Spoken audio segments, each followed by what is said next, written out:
Single crochet is one of the most basic crochet stitches. It's very close in structure and a short stitch, so that makes it great for anything from shawls to bags to sweaters, you name it.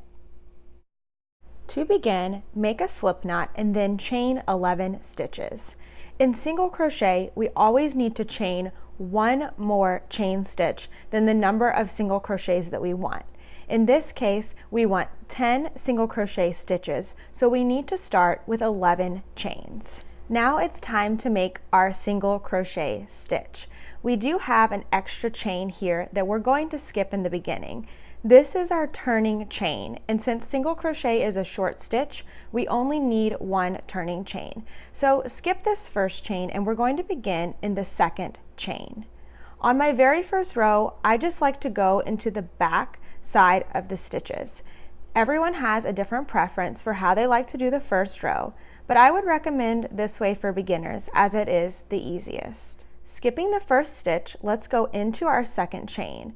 Just dive into the back of it. Then make a yarn over. Pull your yarn over through that one stitch. You should have 2 loops on your hook now. Make another yarn over and pull that through both stitches.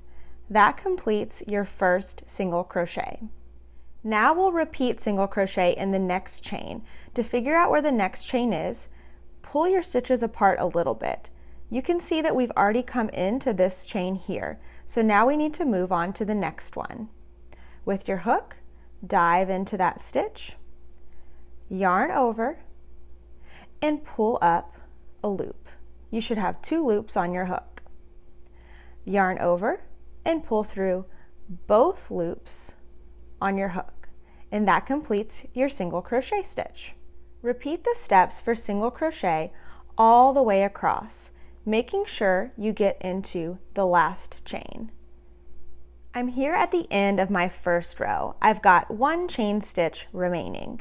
What can be so difficult about crochet is knowing where to end your rows. So I think this is my last stitch. It should be my 10th one, but I'm going to check. So I'm going to kind of spread out my stitches here, and I'm looking for these nice little V's or just these are stitches here on the top, and I'm going to count them. So here's my first one, and I've got 1, 2, 3, 4, 5, 6, 7, 8, 9. So I know that this is going to be my 10th stitch. So go ahead and finish that.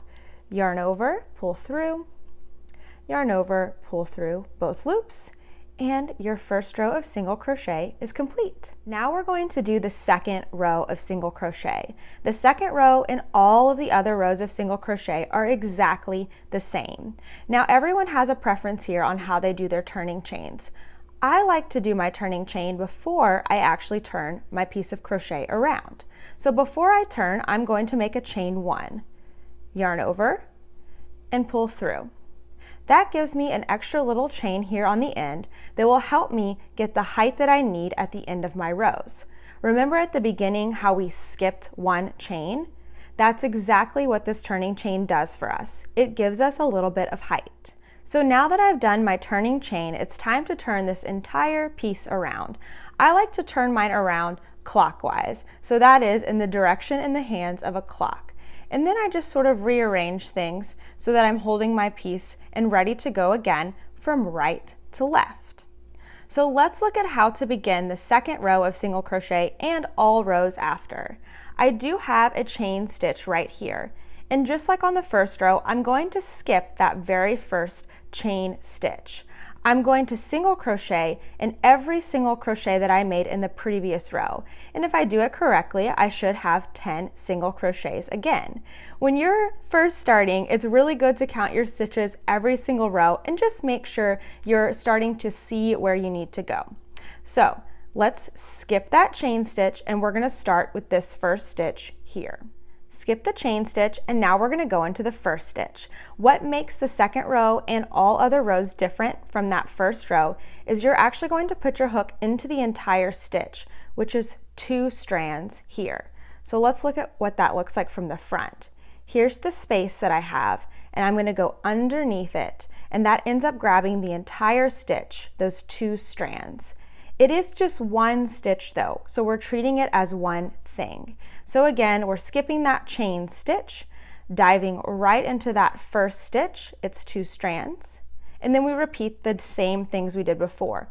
Yarn over, pull through the whole stitch, both of those 2 strands. There's 2 loops on your hook, yarn over, and pull through 2. And you've made your first stitch of the second row. And then you just repeat that. So here's what our stitch looks like from the top, it's 2 strands. Here's what it looks like from the front. Dive right into that second stitch.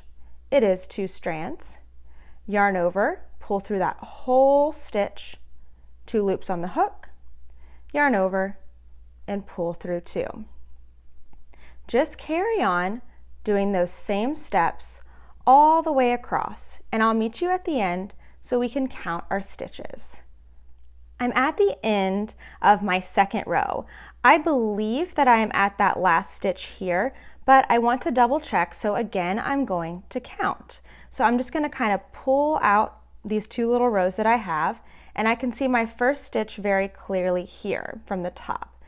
1, 2, 3, 4, 5, 6, 7, 8, 9. So I do have 1 stitch remaining. I kind of have to flip it up and look at the top of it to see that V. Go ahead and dive into that last stitch. Sometimes it's a little hard to get into. Yarn over, pull through the stitch, yarn over and pull through 2, and your second row is complete. The rest of the rows are worked exactly like the second row. Chain 1 for your turning chain and turn around clockwise. Skip that single turning chain, that 1 chain, and just dive into the first stitch, making single crochets all the way across the row. That's it for the single crochet stitch. When you are ready to move on to a new stitch, I would recommend going to the half double crochet next.